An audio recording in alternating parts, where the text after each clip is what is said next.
Hello friends, स्वागत है आपका स्टडी फॉर सिविल सर्विस के यूट्यूब प्लेटफॉर्म पर। और हम लोग उत्तराखंड में चंद किंगडम के आखिरी पड़ाव में आ चुके हैं। और हम लोगों ने लास्ट चैप्टर में सोशल लाइफ के बारे में पढ़ा था, चंद शासकों के संबंध में। आपको पता ही होगा कि हिस्ट्री में जब हम एंशियंट इंडिया वाला चैप्टर पढ़ते हैं, पूरा जो टॉपिक है हमारा, चाहे वो इंडस वैली सिविलाइजेशन हो, चाहे वैदिक पीरियड हो, चाहे उसके बाद मौर्यंस पीरियड हो, और जो उसके बीच के जितने भी हम देखते हैं, तो एक राजकीय धर्म आपने पढ़ा होगा कि जो शासक वर्ग था वो किस धर्म का पालन करते थे। जरूर पढ़ा होगा आपने और आपको जरूर याद आ रही होगी बात। तो कोई बौद्ध धर्म को मानता था, कोई शैव धर्म को मानता था, कोई वैष्णव धर्म को मानता था। इसी प्रकार से चंद किंगडम ने भी, जो अधिकतर जो हमारे शासक हैं उनके बारे में हम आज पढ़ते हैं कि ये लोग व्यक्तिगत रूप से इनका जो झुकाव था वो किस धर्म के प्रति था। उत्तराखंड को वैसे भी देवभूमि कहा जाता है। यहाँ पर मंदिरों की कोई कमी नहीं है, चाहे गढ़वाल वाला क्षेत्र हो चाहे कुमाऊं वाला। तो और ये मंदिर लगभग उतने ही प्राचीन है जितना पुराना ये किंगडम है। ठीक। तो चंद शासकों के बारे में हमें ये पता चलता है कि इनका जो व्यक्तिगत जो धर्म था, जिसके प्रति इनका झुकाव हमको नजर आता है, वो था शैव धर्म। ठीक। एक छोटी सी फैक्ट यहाँ पर ये भी लिखा है कि इनका जो राजकीय चिन्ह था वो गाय थी। ठीक। इनका जो रॉयल जो चिन्ह था वो क्या थी? एक जानवर, पवित्र जानवर जिसका नाम है गाय। ठीक। तो इनका झुकाव जो है वो शैव धर्म के प्रति था, ये आप जानते ही हैं। और इन्होंने शैव धर्म से संबंधित कई सारे मंदिरों का निर्माण भी करवाया। कभी अगर आप यात्रा में आए हैं उत्तराखंड, तो आप जागेश्वर जा सकते हैं, चंपावत जा सकते हैं, पिथौरागढ़ जा सकते हैं। तो यहाँ पर उस काल के जो मंदिर निर्मित हुए हैं आज भी उनके अवशेष, और कुछ मंदिर ऐसे हैं जो आज भी बिल्कुल विकसित अवस्था में आपको दिखाई देंगे। जागेश्वर के टेम्पल्स जो हैं वो तो आर्कियोलॉजिकल सर्वे ऑफ इंडिया के संरक्षण में हैं, तो वहाँ पर आपको कोई भी जीर्ण शीर्ण चीज़ नहीं दिखाई देगी। ठीक। तो दे कंस्ट्रक्टेड मोस्टली शैव टेम्पल्स। इन्होंने अधिकतर जो इनके समय में जो मंदिर बने वो शैव धर्म से संबंधित हैं। ठीक। अब इनमें से कुछ मंदिरों के यहाँ पर नाम लिखे हुए हैं।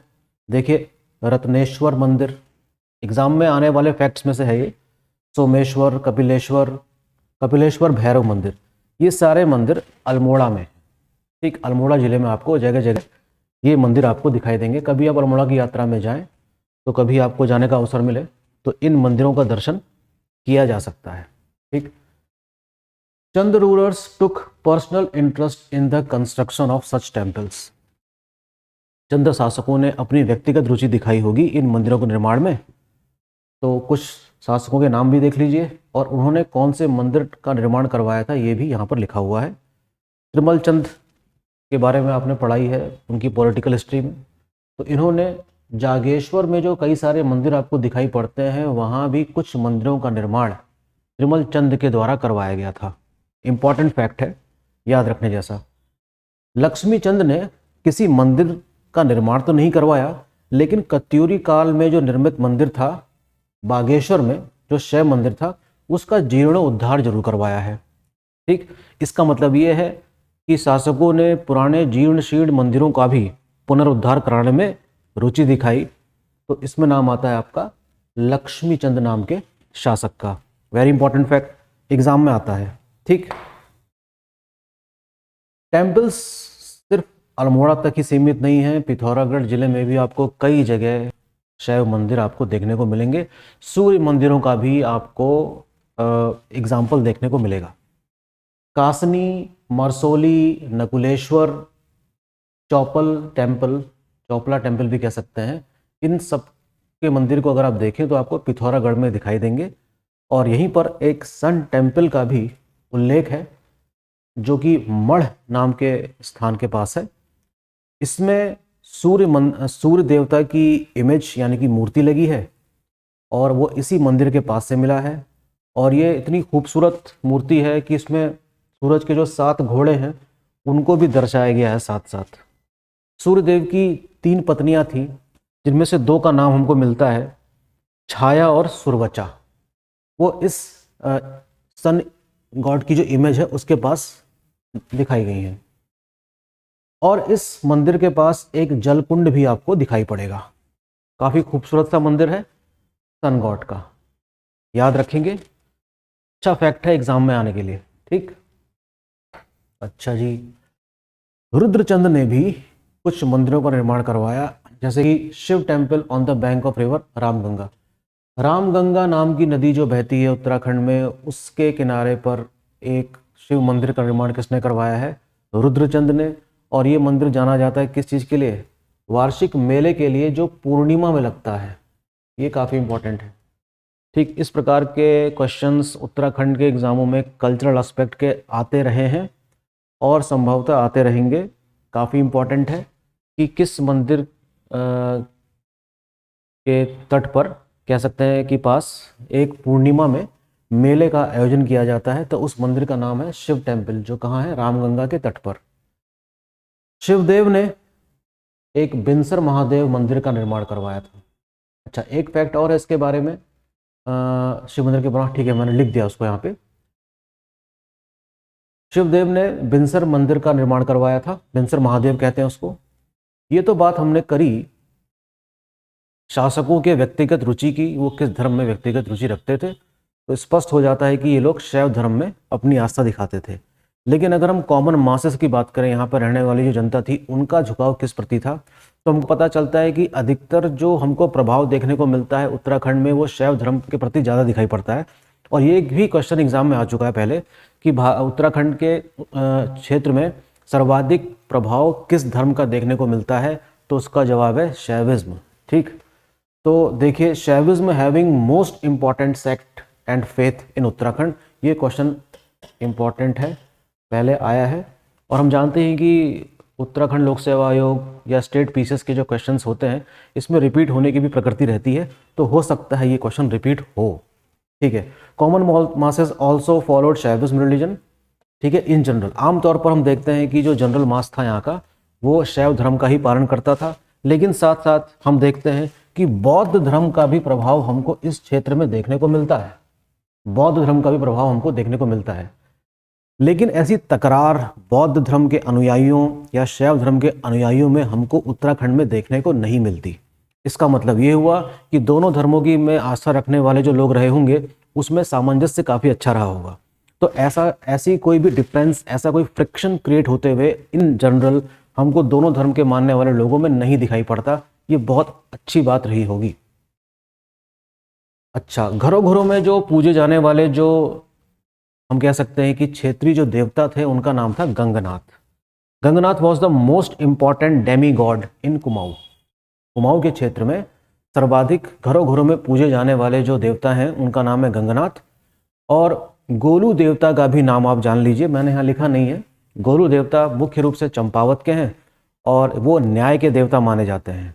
उत्तराखंड के संबंध में जब हम उनकी कल्चरल हिस्ट्री को पढ़ेंगे, यानी कल्चरल एस्पेक्ट जब देखेंगे, मंदिरों के संबंध में हम बात करेंगे, जिलों के बारे में कि कहाँ से कौन कौन से जिले में कौन कौन से मंदिर पाए गए हैं, तो उसका उल्लेख हम अलग से करेंगे कि गोलू टेम्पल का क्या महत्व है और उत्तराखंड के किस स्थान पर गोलू टेम्पल पाए जाते हैं। जैसे कि चितई मंदिर है अल्मोड़ा का, ऐसे ही घोड़ाखाल टेम्पल है यहीं भीमताल में। ठीक है, हल्द्वानी से बस 22 किलोमीटर की दूरी पे है। ठीक, तो आप कह सकते हैं कि इन लोकल स्थानीय देवताओं का भी काफ़ी महत्व था, लेकिन शैव धर्म का प्रभाव अच्छा खासा हमको यहाँ देखने को मिलता है।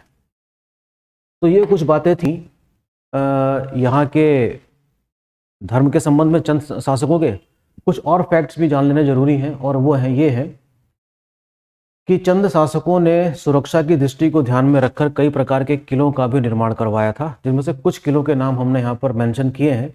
लेकिन सिर्फ इतने से ही काम नहीं चलेगा, इन किलों का पूरा उल्लेख आपकी किताबों में भी दिया है, तो किताबों को भी पढ़िए साथ साथ आप। ठीक है, हम नहीं चाहते कि आप टेक्स्ट बुक पढ़ना छोड़ दें। Textbook are the very best companion. ठीक है ना, उसको साथ में रखिए, इस लेक्चर को भी सुनते रहिए साथ साथ। देखिए, कुछ किले हैं, जैसे है खगमरा किला। खगमरा किले का निर्माण करवाया था भीष्मचंद नाम के शासक ने। ठीक है, तो आपका काम ये है कि भीष्मचंद का कार्यकाल कब से कब तक था, प्लीज़ इसको रिवाइज करिएगा इस चीज़ को। लाल मंडी फोर्ट, इसका निर्माण करवाया था कल्याण चंद ने। इस किले को फोर्ट मायरा भी कहा जाता है, वेरी इंपॉर्टेंट, अल्मोड़ा में है ये फोर्ट मायरा। किस किले को कहा जाता है निम्नलिखित में से? इस प्रकार से भी क्वेश्चन आते रहे हैं। ठीक है, राजबुंगा फोर्ट का निर्माण करवाया था सोमचंद ने, जो कि चंपावत में है। मल्ला महल किले का निर्माण करवाया था रुद्रचंद ने। सिरमोही किले का निर्माण किया गया है लोहाघाट में, जो कि चंपावत में है। ठीक है, बुंगा का मतलब ही क्या होता है? किला। ठीक, ये भी याद रखेंगे आप। एक किले का नाम और यहाँ पर रुद्रपुर में बनाया गया था एक किला, जिसका निर्माण किया था शिवदेव जोशी ने। आपको याद ही होगा कि शिवदेव जोशी अपने आप को कहाँ पे स्टैब्लिश कर लेता है, तराई वाले रीजन में, और रुद्रपुर वाला जो इलाका है वो तराई वाला क्षेत्र ही है। तो उसका निर्माण करवाया था किसने? शिवदेव जोशी ने। ओके, तो आज के लेक्चर में फिलहाल इतना ही, और कल के लेक्चर से हम शुरू करने वाले हैं उत्तराखंड में। आपको पता होना चाहिए कि कुमाऊं और गढ़वाल में हम देखते हैं कि दो शासन पैरेलल चल रहे हैं। यहाँ पर चंद शासक चल रहे हैं और यहाँ पर चल रहे हैं कौन से? पवार। तो ये दोनों पैरेलल चलेंगे, इसके बारे में तो हमने पढ़ लिया। 1790 तक ये रहता है। अंतिम शासक कौन है? महेंद्र चंद है। और पवार शासक में हम देखेंगे कि किस प्रकार से 1949 तक टहरी रियासत के रूप में भी हम देखेंगे कि कैसे पवार शासकों का शासन जारी रहा 1949 तक।